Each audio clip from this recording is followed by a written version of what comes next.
పిల్లలు ఎందుకు ఈ మాట చెప్తున్నాను? వదిలేసి ఊరుకున్నాడు. నేను నమ్మిన వానిని ఎరుగుదును, సిగ్గుపడనెన్నడు. నేను నమ్మిన వానిని ఎరుగుదును, సిగ్గుపడనెన్నడు, సిగ్గుపడనెన్నడు. నన్ను బలపరచువాని యందే సమస్తము నీ చేయగలను. నన్ను బలపరచువాని యందే సమస్తము నీ చేయగలను. నేను నమ్మిన వానిని ఎరుగుదును, సిగ్గుపడనెన్నడు. నేను నమ్మిన వానిని ఎరుగుదును, సిగ్గుపడనెన్నడు, సిగ్గుపడనెన్నడు. నన్ను బలపరచు వాని యందే సమస్తము నీ చేయగలను. దేవునికి మహిమ.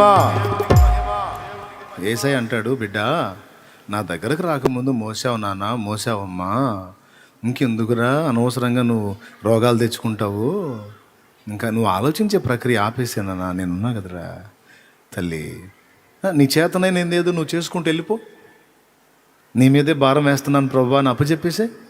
నీకు దేని గురించి ఆలోచించవాకు. పిల్లల భారం అప్పచెప్పు, కుటుంబ భారం అప్పచెప్పు, అప్పుల భారం అప్పచెప్పు, బాధ్యతల భారం అప్పచెప్పు, ప్రయత్నాల భారం నాకు అప్పచెప్పుమా. మరి అప్పచెబుతానే ఉండగా ప్రభు రోజు ఏడ అప్పచెప్పి నేను ఎత్తున పెట్టుకొని మోస్తా. అప్పచెబితే ఇక నీ నోట ప్రభువా దీని సంగతి ఏందన్న ప్రశ్న ఉండదు, స్తుతి ఆరాధన ఉంటుంది. అప్పచెప్పేసావు అనుకో, ఇక స్తుతే. ప్రభు ఆ సంగతి ఏందన్న ప్రశ్నే ఉండదు, ఇక స్తుతి ఆరాధన ఉంటుంది, విశ్రాంతి ఉంటుంది. నువ్వు విశ్రమించు, విశ్రమించు అని దేవుడు పిలుస్తున్నాడు. ప్రయాసపడి భారం మోయిచున్న సమస్త జనులారా నా యొద్దకు రండి, నేను మీకు ఎట్టొచ్చిద్ది విశ్రాంతి? బరువులు దించినప్పుడు వచ్చిద్ది. బరువులు ఏమన్నాడు?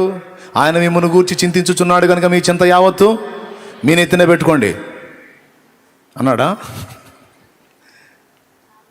మీ నెత్తిన పెట్టుకొని మోసి మోసి సావండి అన్నాడా? ఆయన మిమ్మల్ని గూర్చి చింతించుచున్నాడు కనుక మీ చింత యావత్తు రిలాక్స్. ఇది ఆనందం అంటే, అది ప్రశాంతత అంటే. ఆయన ఉన్నాడు, ఆయనే చూసుకుంటాడు. నా భారం ఆయన మీద మోపుతున్నాను. ఏదో మాటతో అంటాం కాదు, హృదయంలో కూడా అదే తీర్మానం ఉండాలి. అప్పుడు ఇక నీ ముఖం తుమ్మల్లో పొద్దుపడినట్టు ఉండదు. స్తోత్రం. కొంతమందికి ఎన్నన్నా చెప్పు, ఆ ముఖం చూస్తే ఎప్పుడన్నా చూడు ఏందో ఆయన ఒకళ్ళ ముఖాలు మరి విరక్తి పడుతుంటుంది. నాకు కూడా విరక్తి పడుతుంటుంది ఆ ముఖాలు చూస్తుంటే. నేను చెప్పిన ప్రక్రియలో ఎప్పుడైతే బరువు ప్రభు మీద మోపి విశ్రమిస్తారో ఎలాంటి ప్రతికూలతలో కూడా ఆ ముఖం కళకళ కళకళలాడిద్ది. ఎప్పుడు ఆ ముఖంలో సంతోషం ఉంటుంది. ఎలాంటి ప్రక్రియలో నువ్వు అన్యుల ముందు కనపడితే, అది ఇన్ని బాధల్లో కూడా, ఇంత బరువులో కూడా, ఇంత టెన్షన్స్లో కూడా అంత ప్రశాంతంగా ఆ మనిషి ఎట్టు ఉంటుంది, ఇదేదో మనం కూడా తెలుసుకుందామని చర్చికి వస్తారు. అన్నీ ఎరిగి దేవుని దగ్గరికి వచ్చిన నువ్వే తుమ్మల్లో పొద్దుపడిచాడు ముఖం ఎప్పుడు ఆ తుమ్మలు ఆడుకుంటూ పెట్టుకుంటే నిన్ను చూసేవాడు వస్తాడు. ఒకవేళ నువ్వు పోయి వదినా చర్చికి రా, వదినా రా అంటే నువ్వు పో వదినా, ముందు నువ్వు పోయి కత్తి నవ్వుతూ ఉంటాము, నీకు దండం పెడతాడు.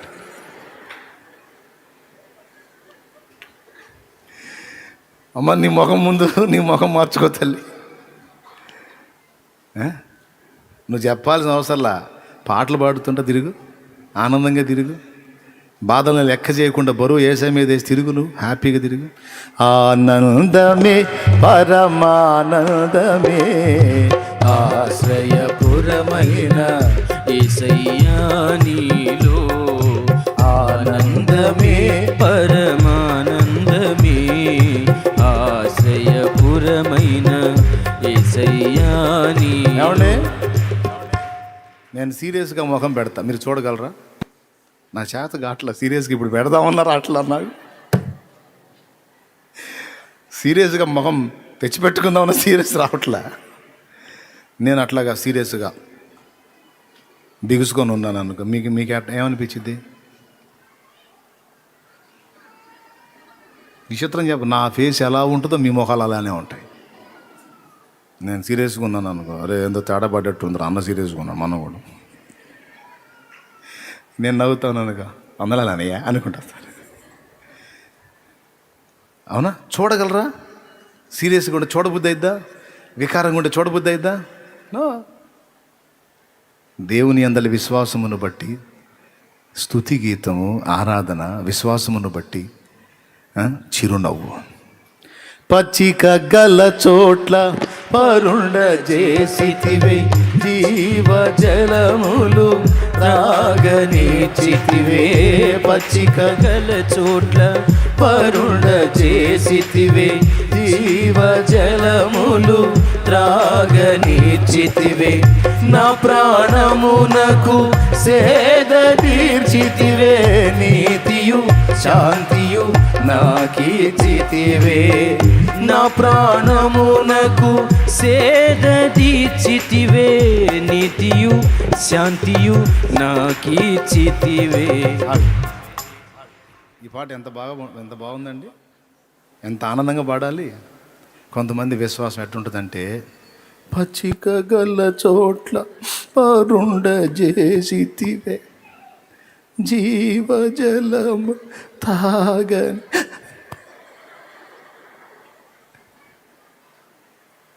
అంటే పాట ఇట్ట పాడతారని కాదు, హృదయాలు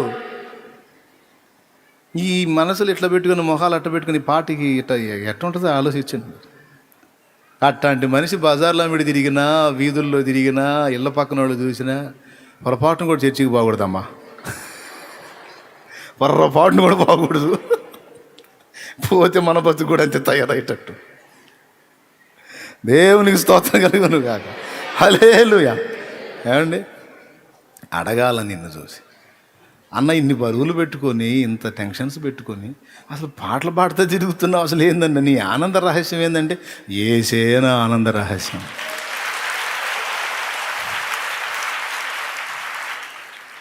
ఏమండి, రాజుతో మునిగారు అన్నట్టు, ఇంత పెద్ద రాజ్యాన్ని ఆక్రమించిన నేనే ఇంత ప్రశాంతంగా లేను. మునివర్య, మీరు ఇంత ప్రశాంతంగా ఎలా ఉండగలరు? అసలు మీకు రేపటికి ఏందో అనేది కూడా తెలియదు, మీకు లేదు కదా. నాకు ఒక రాజుని నేను, బోల్డంత ఉంది నాకు ప్రశాంతత లేదు. మీరు ఇంత ప్రశాంతంగా, అంత అద్భుతంగా ఎలా ఉండగలరు అన్నాడు. అప్పుడు రాజుకి ఏమని చెప్పాడు? ఒక పెద్ద రాయిని చూపించి దాన్ని మోయగలవా అన్నాడంట. పైకి ఎత్తగలవా?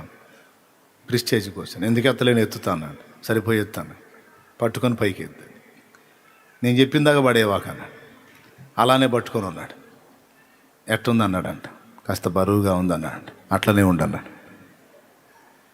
కాసేపు ఎట్టుందన్నాడు. ఇంకొంచెం ఇబ్బందిగా ఉందన్నాడంట. అట్టనే ఉండన్నాడు. ఇంకాసేపు ఎట్టుందన్నాడు. కష్టంగా ఉంది, మైలేకపోతున్నాను అన్నాడు. అట్టనే ఉండన్నాడు. ఇంకాసేపు ఎట్టుందన్నాడంట. చాలా కష్టంగా ఉందన్నాడు. వదిలేసే అన్నాడంట. వదిలేసాడు. ఇప్పుడు ఎట్టుందన్నాడంట. హాయిగా ఉందన్నాడంట. నేను ఆ పనే చేస్తున్నా అన్నాడు. నేను ఆ పనే చేస్తున్నారా పిచ్చోడా? వదిలేశా.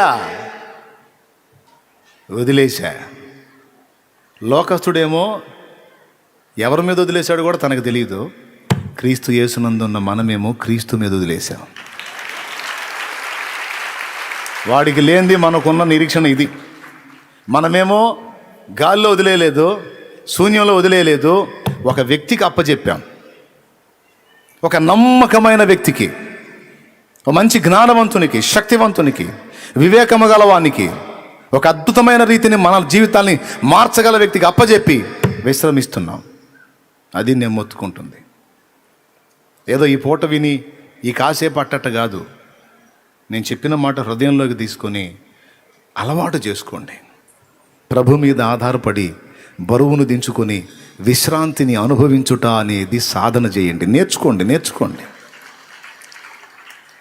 గాఢాంధకారపు లోయలలో నేను సంచరించిన దేనికి భయపడను గాఢంధకారపు లోయలలో నేను సంచరించిన దేనికి భయపడను. నీ దుడ్డు కర్రయు నీ దండమును అనుదినం అనుక్షణం కాపాడునే. నీ దుడ్డు కర్రయు నీ దండమును అనుదినం అనుక్షణం కాపాడునే. ఆనందమే పరమానందమే ఆశ్రయపురమైన యేసయ్యా నీలో. దేవునికి మహిమ. ఎంతమంది ఈ తీర్మానానికి వచ్చారు చెప్పండి? ఇంకా మీ నెత్తినే పెట్టుకుంటారా? లేకపోతే వదిలేస్తాను అన్నయ్య, దేవుడికే స్తోత్రం. మరి వదిలేసి ఊరుకోకూడదు. మరి ఏం చేయాలి? విశ్రమించాలి. ఆయన రెక్కల నీడలో సేద తీరాలి. స్తుతి గానాలతో నిండిపోవాలి. ఎన్నన్నారా అని నువ్వు మళ్ళా వాటి వైపు చూసి చింత పడ్డావా, నువ్వు ఆ యేసయ్య చేతికి అప్పచెప్పనట్టే. ఇదే షరతు. వాటిని తలుచుకొని మళ్ళా కృంగిపోయావా, వాటిని గురించి అదురుపోయావా, ఇదేమగునో అని ఆలోచించావా, ముఖం మాడిపోయిన పెసరట్లాగా పెట్టావా, నువ్వు అవి యేసయ్యకి ఈనట్టే, నేనైతేనే పెట్టుకున్నట్టే, సగం స్టీరింగ్ నువ్వు తిప్పుతున్నట్టే. నీ కర్మ, నీ ఇష్టం. లేదు వద్దు అంటావా, వదిలే. ఆ వదిలేసి ఏం చేయాలి? ఆయన చేస్తాడు. నీ చేతనైంది ఏదో నువ్వు చేసుకుంటా, పాడుకుంటా, విశ్రాంతి పొందుకుంటా, ఆనంద గీతాలతో స్తుతి ఆరాధనతో ముందుకు సాగిపో. ఓకే, ఇప్పుడు ఈ పాయింట్ని 3-4 సార్లు అట్టు తిరిగేసా గట్టిగానే. బాగా ఎక్కిందిగా మైండ్కి. చూస్తా కోట వైనాకు వస్తారు, ఏడుపు మొగాలు వేసుకుని అయ్యో అయ్యో అనుకుంటాను, గుద్దుతా మొఖాన. దేవునికి స్తోత్రం. ముసలమ్మలు రెడీగా ఉండండి. ముసలమ్మలు ఏమ గురించి కూడా అడగదు. ఏమ గురించి? మనవరాలయ్యా మనవరాలు. నువ్వు చావబోతున్నావు, నువ్వు నీ వ్యవహారం ఆలోచించడం మనవరాలు. నాదేముందిలే అప్పయ్యేదాన్నిగా మనవరాలు సంగీతం. ముసలమ్మలకి ఎంత ప్రేమో మనవరాళ్ళు మనవాళ్ళ మీద. మంచాన్ని పెడితే వాడు చూడండి కూడా చూడ్డు. అయ్యా అబ్బాయి ఏం కాలరా అని ఉంటాడు. కుక్క దొల్లాడు తోలుతుంటాడు. మళ్ళీ ఏం ప్రేమో ప్రేమ. వచ్చారో మర్యాద ఉండదు. ముందే చెబుతున్నా నేను. ఏం చేయాలి ఇప్పుడు? ఎవరికి అప్పచెప్పమన్నాను? ప్రశాంతంగా ఆయనకి అప్పచెప్ప. నా శత్రువుల ఎదుటే నీవు నాకు విందును సిద్ధము చేశావు. టైం లేదు మనకి. మొట్టమొదటిది, నీ జీవితంలోని పరిస్థితులు, స్థితిగతులు, పిల్లలు, కుటుంబం, బాధ్యతలు, అక్కరలు, అవసరాలు, అప్పులు, తిప్పలు మొత్తం ఆయన చేతికి అప్పచెప్పు. అవమానానికి అప్పగిస్తావో, ఆనందానికి అప్పగిస్తావో, దరిద్రతకే అప్పగిస్తావో, సమృద్ధితోనే ఆశీర్వదిస్తావో, నేను నిజం చెబుతున్నాను. నా లైఫ్లో చెప్తున్నా. బోలెడన్ని సమస్యల్లో యేసయ్యని తెలుసుకున్నా. వినండి, బోలెడన్ని సమస్యల్లో యేసయ్యని తెలుసుకున్నా. యేసయ్యని తెలుసుకున్నాక ఎంత గొప్ప ఆనందం అంటే, అన్ని మెంటల్ ప్రెషర్, అసలు చచ్చిపోదాం అనుకున్నాం మొత్తం కలిసి. అంత ఒత్తిడి ఎటుపోయిందో. ఎందుకంటే నమ్మా. నేను ఎవరిని గుర్తించానో, నన్ను ఎవరు దర్శించారో, నేను ఎవరిని కనుగొన్నానో ఆయన సర్వశక్తుడు, బలవంతుడైన దేవుడు. ఎన్నాళ్ళు నేను నమ్మి గుళ్ళు గోపురాలు అయ్యి తిరిగి భజనలు వేసి గందరగోళం చేసి నానా బాధలు పడి తిప్పలు పడ్డవాళ్ళు కాదో. ఈయన నిజమైన దేవుడు, ఉన్నవాడు. నా నుంచి దమ్మిడి కూడా ఆశించకుండా నా పట్ల కార్యాన్ని చేయడానికి తన్ను తాను అర్పించుకున్న ఏకైక ప్రేమామూర్తి నిజ దేవుడు నా యేసు. నాకు అర్థమైపోయింది. ఒకవేళ ఏదన్నా చర్చిలో ఇవ్వాల్సి వచ్చి ఇచ్చినా అది ఆయన కోసం కాదు, మన కోసమే. మరి ఆయనకి ఏమన్నా మన బిర్యానీ పెట్టడానికి ఏంది? అరే అబ్బాయి కథ చిల్లరేంట్రా, బిర్యానీ తింటానని అడుక్కుంటాడు ఆయన. నువ్వు ఒకవేళ కానుక ఏదైనా ఇచ్చిందా, దశమ భాగం ఇచ్చిందా, ప్రథమ ఫలం ఇచ్చిందా, ప్రతిష్టార్పణ ఇచ్చిందా, ఇదిగో నాకున్న దానిలో నీకు ప్రేమ చూపుతున్నాను ప్రభా, నీ పరిశుద్ధులకి ఇది వాడు, నన్ను ఇంకా ఆశీర్వదించు అని విశ్వాసంతో విత్తుతున్నావు నీ దగ్గర ఉన్నదాన్ని. ఎందుకోసం? నీవు తిరిగి దీవెన పొందడానికి. రెండవది, నీ తోటి వారి అక్కర తీర్చడానికే తప్ప ప్రభు ఏదో బిర్యానీ తినడానికి కాదు. ఆ అవసరం ఆయనకి. అర్థమైపోయింది నాకు. యేసు ప్రభు దగ్గరికి ఎప్పుడైతే వెళ్ళానో, ప్రార్థన చేయటం మొదలుపెట్టానో, వాక్యం చదవటం మొదలుపెట్టానో మ్యాటర్ అర్థమైపోయింది. ఇక ఆ దెబ్బతో దిగులుపోయింది. దిగులుపోయి నేను హ్యాపీగా ఉండటం మొదలుపెట్టా ఇంట్లో. అంతకుముందు ఎవరి ముఖంలో చూసినా ఏడిపే, ఎవరి ముఖంలో చూసినా దరిద్రమే, ఎవరి ముఖంలో చూసినా బూతులే, దోషంలే. నువ్వు తేడా, నీ వల్ల ఇద్దరిద్దరం, నువ్వు సావుకొచ్చావు, నువ్వు అట్ట సావు, నువ్వు ఇట్ట సావు. ఈ సావులు బతుకులు ఇవే. ఈరోజు కొన్ని కుటుంబాల్లో ఏ నడుస్తున్నాయి. నువ్వే దరిద్రమే అంటాడు భర్త. నేనేం కాదు, దరిద్రం అంతా నీ ముఖానే ఉందంటది భార్య. అసలు మీ ఇద్దరు కడుపున పుట్ట మా దరిద్రం అంటారు పిల్లలు. దేవునికి స్తోత్రం. ఈ శాపగ్రస్తమైన అనుభవాలన్నీ పోయినాయి, వదిలేసాక అయిపోయింది. సరైనోడు నాకు చిక్కాడు, అసలు దేవుడిని పట్టుకున్నాను. ఎక్కడికి పోదేక పడవ ఎక్కడికి పో, దరికి చేరిద్దంతే. ఇక అప్పటి నుంచి ఇక ఆనందంగా ప్రార్థన చేయటం, స్తుతి, ఆరాధన. మా వాళ్ళు ఉన్నారు, అడగండి కావాలంటే. నేను చెప్పింది నిజం. ఒక యేసయ్యను గురి తిరిగినాక ఏడుపు ముఖం వేసుకొని తిరిగానేమో అడగండి, సమస్య లేదు, హ్యాపీ. నా ముఖంలో ఆనందం చూసి వాళ్ళకి డౌట్ వచ్చింది, ఈడేంద్ర ఇంత ఆనందంగా ఉన్నాడు. ఓ నెల తర్వాత చిన్నగా వాళ్ళు కూడా లైన్లోకి రావటం మొదలుపెట్టారు. మొత్తం 2-3 నెలలు తిరిగేసరికి మొత్తం ఇంట్లో ఉన్నాయన్నీ ఆ శాతాధారం, ఆ బొమ్మల గిమ్మలు మొత్తం తీసి అవతల పడేసి మొత్తం కలిసి బాప్తీసం పొందాం.